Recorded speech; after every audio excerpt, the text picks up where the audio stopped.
मनुष्य के सारे संबंधों का आधार है अपेक्षा। पति कैसा हो जो मेरा जीवन सुख और सुविधा से भर दे। पत्नी कैसी हो जो सदैव मेरे प्रति समर्पित रहे। संतान कैसी हो जो मेरी सेवा करे, मेरा आदेश माने।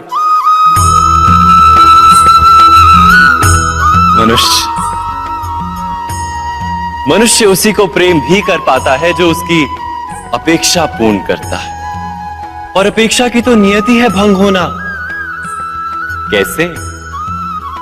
क्योंकि अपेक्षा मनुष्य के मस्तिष्क में जन्म लेती है। कोई अन्य व्यक्ति उसकी अपेक्षाओं के बारे में जान ही नहीं पाता। पूर्ण करने की प्रामाणिक इच्छा हो तब भी कोई मनुष्य किसी की अपेक्षाओं को पूर्ण नहीं कर पाता। और वहां से जन्म लेता है संघर्ष। सारे संबंध संघर्ष में परिवर्तित हो जाते।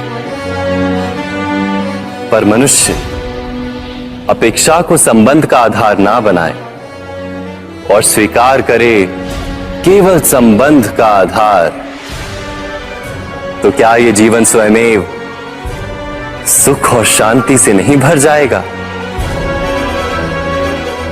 स्वयं विचार कीजिएगा।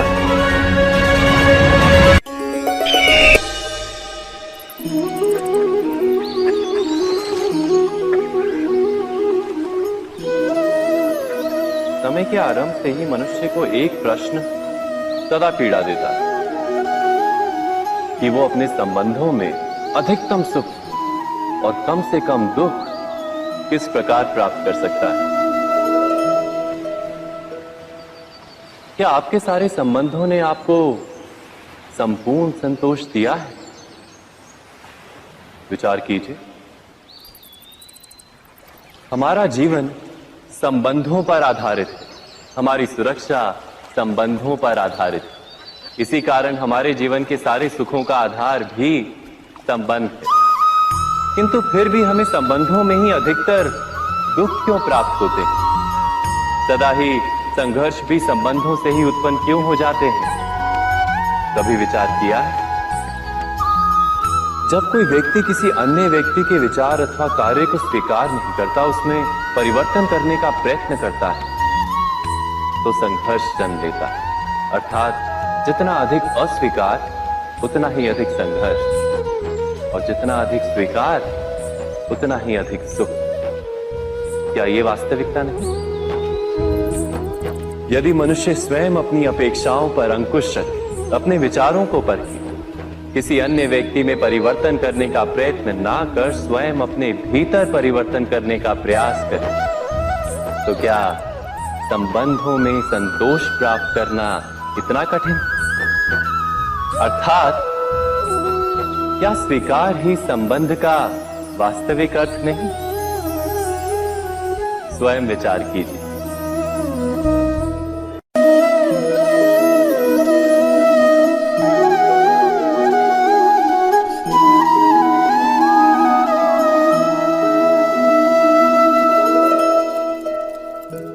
जब किसी व्यक्ति को किसी घटना में अन्याय का अनुभव होता है, तो वो घटना उसके अंतर को झकझोर देती। समस्त जगत उसे अपना शत्रु प्रतीत होता है।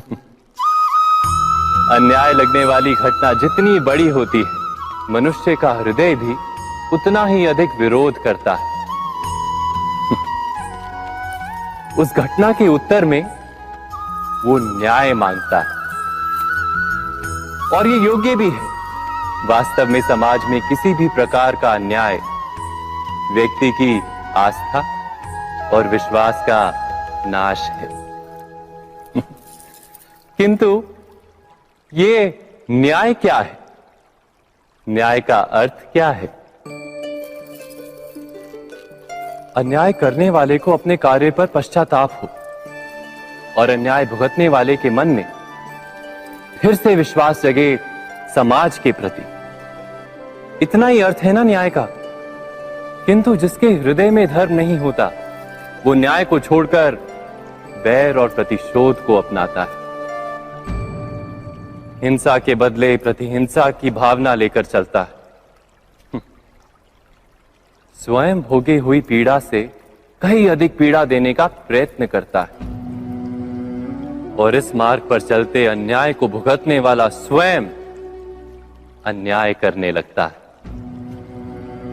शीघ्र ही वो अपराधी बन जाता है, अर्थात न्याय और प्रतिशोध के बीच बहुत कम अंतर होता है, और इसी अंतर का नाम है धर्म।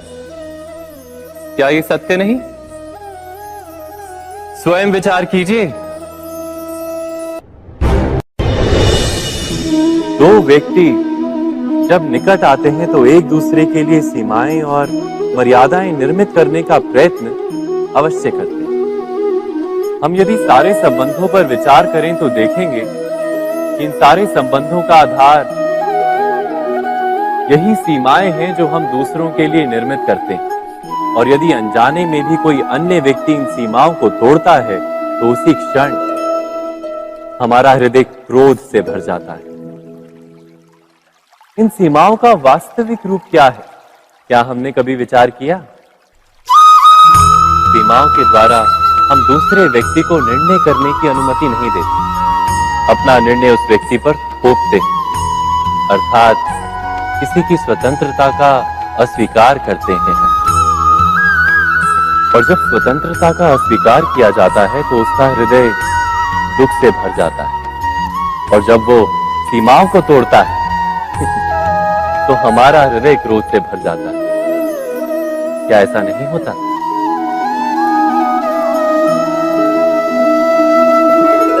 पर यदि एक दूसरे की स्वतंत्रता का सम्मान किया जाए तो किसी मर्यादाओं या सीमाओं की आवश्यकता ही नहीं होती, अर्थात जिस प्रकार स्वीकार किसी संबंध का देह है, क्या वैसे ही स्वतंत्रता किसी संबंध की आत्मा नहीं? स्वयं विचार कीजिए।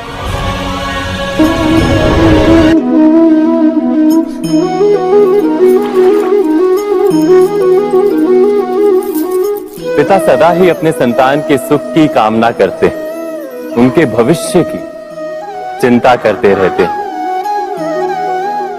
इसी कारणवश सदा ही अपने संतानों के भविष्य का मार्ग स्वयं निश्चित करने का प्रयत्न करते रहते हैं।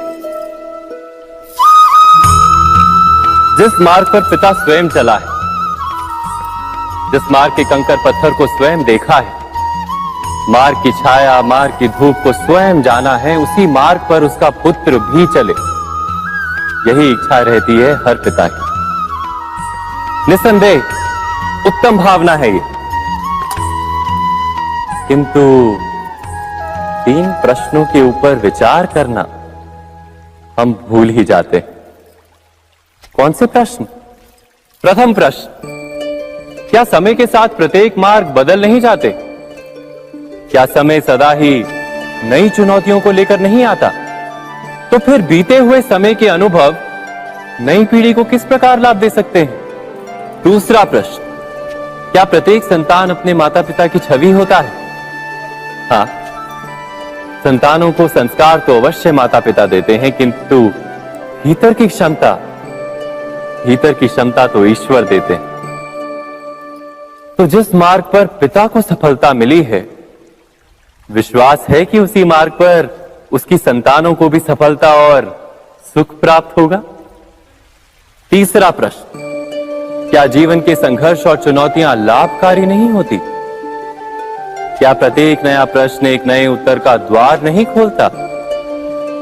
तो फिर संतानों को नए नए प्रश्नों, संघर्षों और चुनौतियों से दूर रखना, ये उनके लिए लाभ करना कहलाएगा या हानि पहुंचाना?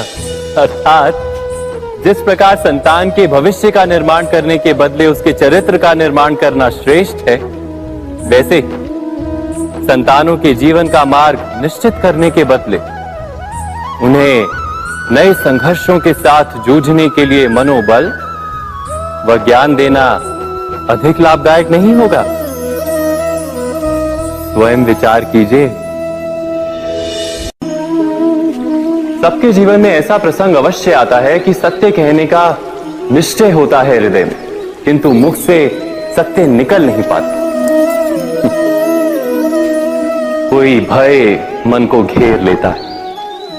किसी घटना अथवा प्रसंग के बारे में बात करना या फिर स्वयं से कोई भूल हो जाए उसके बारे में कुछ बोलना, क्या ये सत्य है? नहीं, ये तो केवल तथ्य है। अर्थात जैसा हुआ था वैसा केवल बोल देना सामान्य सी बात है। किंतु कभी कभी उस तथ्य को बोलते हुए भी भय लगता है। कदाचित किसी दूसरे की भावनाओं का विचार आता है मन, दूसरे को दुख होगा ये भय भी शब्दों को रोकता है। तो ये सत्य क्या है? क्या हमने कभी विचार किया है? जब भय रहते हुए भी कोई तथ्य बोलता है तो वो सत्य कहलाता है। वास्तव में सत्य कुछ और नहीं, केवल निर्भयता का दूसरा नाम है। और निर्भय होने का कोई समय नहीं होता, क्योंकि निर्भयता आत्मा का स्वभाव है। अर्थात क्या प्रत्येक क्षण सत्य बोलने का क्षण नहीं होता?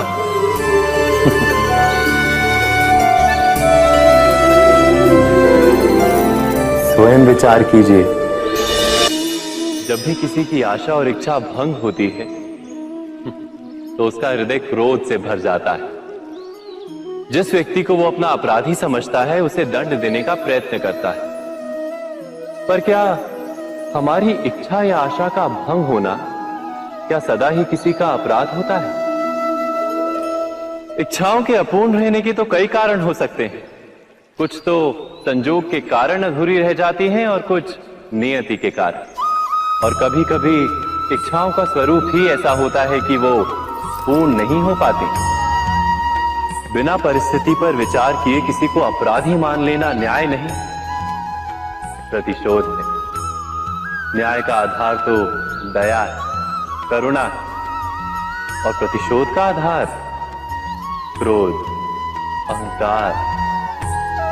अर्थात हृदय में करुणा धारण किए बिना किसी के अपराध के विषय में विचार करना, किसी को दंड देना, क्या अपने आप में ही अन्याय नहीं? स्वयं विचार कीजिए।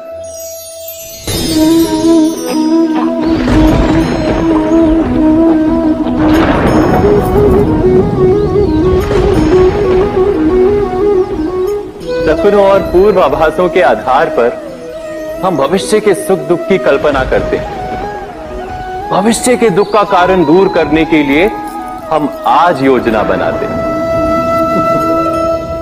किंतु कल के संकट को आज निर्मूल करने से हमें लाभ मिलता है या हानि पहुंचती है? ये प्रश्न हम कभी नहीं करते।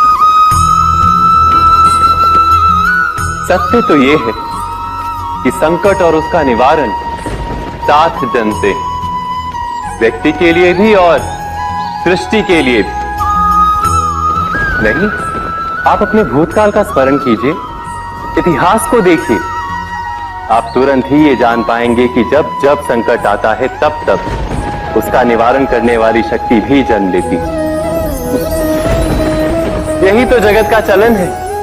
वस्तुतः संकट ही शक्ति के जन्म का कारण है। प्रत्येक व्यक्ति जब संकट से निकलता है तो एक पद आगे बढ़ा होता है, अधिक चमकता है, आत्मविश्वास से अधिक भरा होता है, न केवल अपने लिए अपितु विश्व के लिए भी।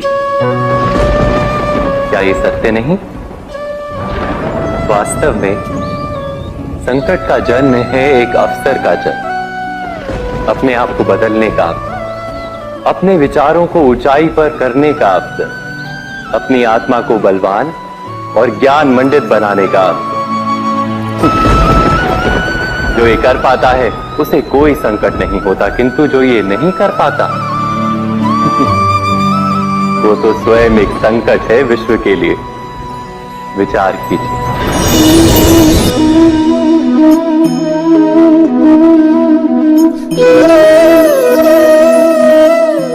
परंपरा में धर्म बसता है और परंपराएं ही धर्म को संभालने का कार्य करती हैं, ये सत्य है। पर क्या केवल परंपरा ही धर्म है? विचार कीजिए। सत्य तो यह है कि जिस प्रकार पाषाण में शिल्प होता है, उसी प्रकार परंपरा में धर्म होता है। इस पत्थर में शिल्प है, ये पत्थर शिल्प नहीं। शिल्प को उजागर करने के लिए उसे तोड़ना पड़ता है, अनावश्यक भागों को दूर करना पड़ता है। ठीक उसी प्रकार परंपराओं में धर्म ढूंढना पड़ता है। जिस प्रकार इंद्र पूजा की परंपरा को तोड़कर गोवर्धन पूजा का धर्म ना ढूंढा जाता, तो यादवों को उनकी मुक्ति का मार्ग नहीं मिल पाता।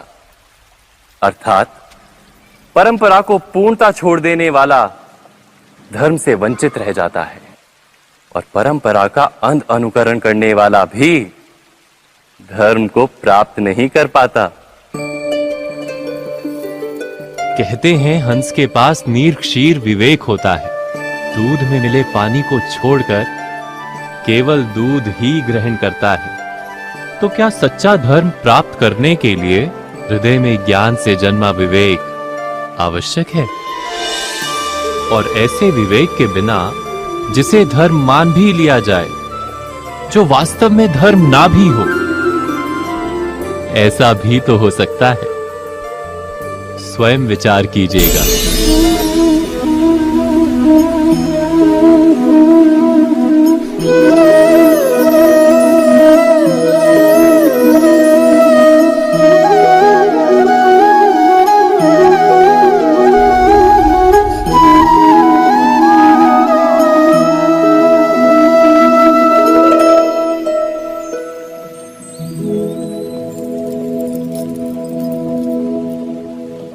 भविष्य के आधार पर सब आज का निर्णय लेना चाहते हैं। भविष्य में सुख मिले, भविष्य सुरक्षित हो, ऐसे निर्णय आज लेने का प्रयत्न रहता है सबका। आप अपने जीवन को देखिए, क्या आपके अधिकतर निर्णय के पीछे भविष्य का विचार नहीं होता? और हो भी क्यों ना, अपने जीवन को सरल और सुखमय बनाने का प्रयत्न करने का अधिकार सबका है। पर भविष्य तो कोई नहीं जानता, केवल कल्पना ही की जा सकती है।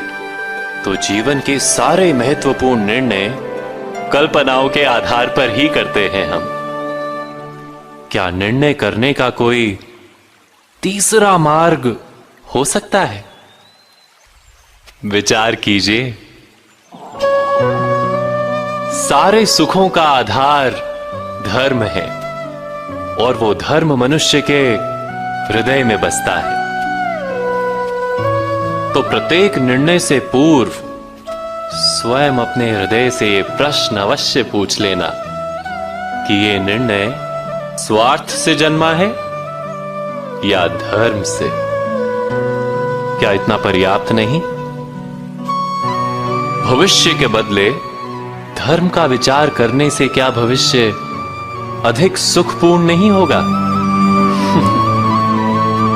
स्वयं विचार कीजिए। व्यक्ति को जब उसके अपराध का दंड मिलता है, तब कभी कभी उस न्याय को देखकर मन कचोटता है। प्रश्न उठता है हृदय में कि जब वो अपराध हुआ था, तब व्यक्ति भिन्न था। उसके पश्चात उसने इतने पश्चाताप किए, स्वयं में इतना परिवर्तन किया, फिर उसे दंड क्यों मिले? पर जहां आघात होता है, वहां प्रत्याघात भी होता है। जैसा कर्म वैसा फल। यदि किसी को प्रेम दोगे तो सुख प्राप्त होगा, यदि किसी की हत्या करोगे तो मृत्यु दंड मिलेगा। जैसा कार्य वैसा ही न्याय। तो फिर प्रायश्चित और पश्चाताप का कोई मूल्य नहीं है? अवश्य है मूल्य। प्रायश्चित और पश्चाताप मनुष्य की आत्मा को बलवान करता है। आने वाले दंड को स्वीकार करने के लिए मनुष्य को तैयार करता है। अर्थात बिना प्रायश्चित के दंड स्वीकार करने का कोई मूल्य है? स्वयं विचार कीजिए।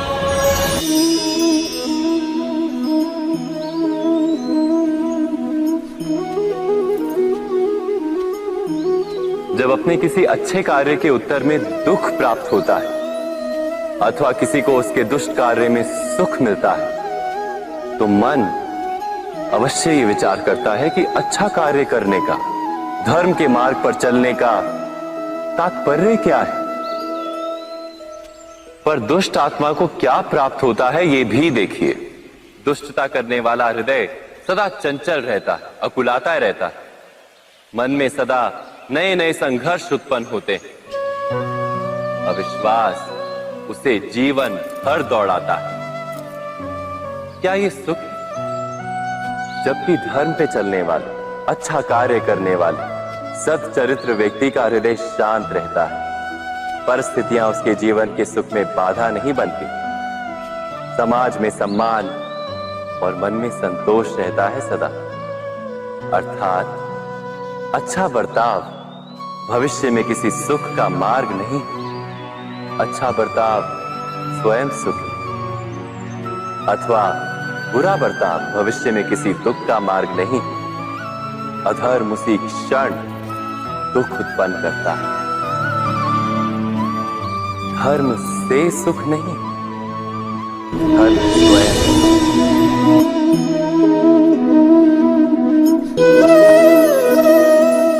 सत्ता की लालसा सबके हृदय को घेरे रहती है। प्रत्येक व्यक्ति अपना एक राष्ट्र निर्मित करने का प्रयत्न अवश्य करता है। फिर वो राष्ट्र कुरु राष्ट्र की भांति बहुत बड़ा हो या फिर अपने परिवार तक सीमित हो, वो सत्ता प्राप्त करने का प्रयास अवश्य करता है। किंतु सत्ता का वास्तविक रूप क्या है? क्या हमने कभी विचार किया है? एक मनुष्य जितने अधिक लोगों के जीवन को प्रभावित कर सके, जितने अधिक लोगों के जीवन की स्वतंत्रता पर अंकुश रख सके, उतनी ही अधिक सत्ता का अनुभव करता है वो। सत्ता का वास्तविक रूप ही है अन्य के जीवन पर स्वयं का प्रभाव।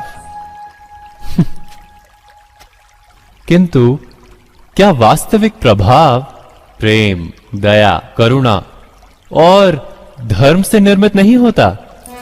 जब भी मनुष्य कठोरता और अधर्म से सत्ता प्राप्त करने का प्रयत्न करता है, तब वो दूसरों के हृदय में विरोध अथवा विद्रोह को जन्म देता है।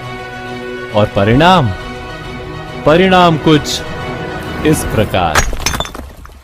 हां, कुछ समय के लिए वो स्वयं को प्रभावी और शक्तिशाली अवश्य पाता है, किंतु वो वास्तविक सत्ता नहीं।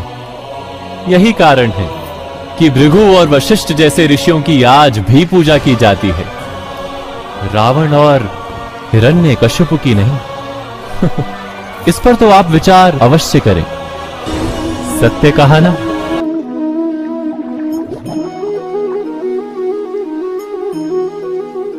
इस संसार में आने वाला प्रत्येक बालक संपूर्णतः संस्कार रहित होता है। उसके अंतर पर ना किसी अच्छे संस्कार के चिन्ह अंकित होते हैं, ना ही बुरे संस्कार के। अर्थात जन्म से बालक में ना कोई गुण होता है और ना ही कोई दोष। तो ये दोष अथवा गुण किस प्रकार प्राप्त होते हैं?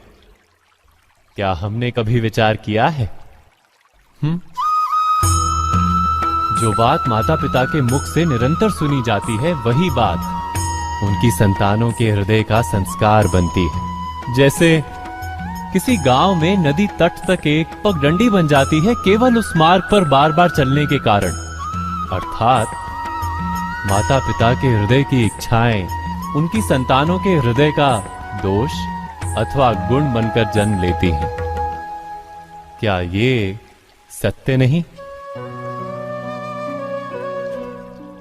पर फिर भी जब उनकी संतानों में कोई दोष दिखाई देता है, तो माता पिता आश्चर्य और दुख से भर जाते हैं। माता पिता का हृदय ये प्रश्न करता है कि उनकी संतानों में ये कुसंस्कार आए कहां से? सत्य तो यही है कि माता पिता अपनी संतानों को अनजाने में ही कुसंस्कार के बीज दे देते हैं, जो उनके संतानों की हृदय भूमि पर कुसंस्कार का वृक्ष बनकर उगता है। अर्थात अपनी संतानों को सुसंस्कारी और धर्ममय बनाने की आशा रखने वाले प्रत्येक माता पिता को प्रथम अपने हृदय की इच्छाओं पर अंकुश रखना क्या अनिवार्य नहीं?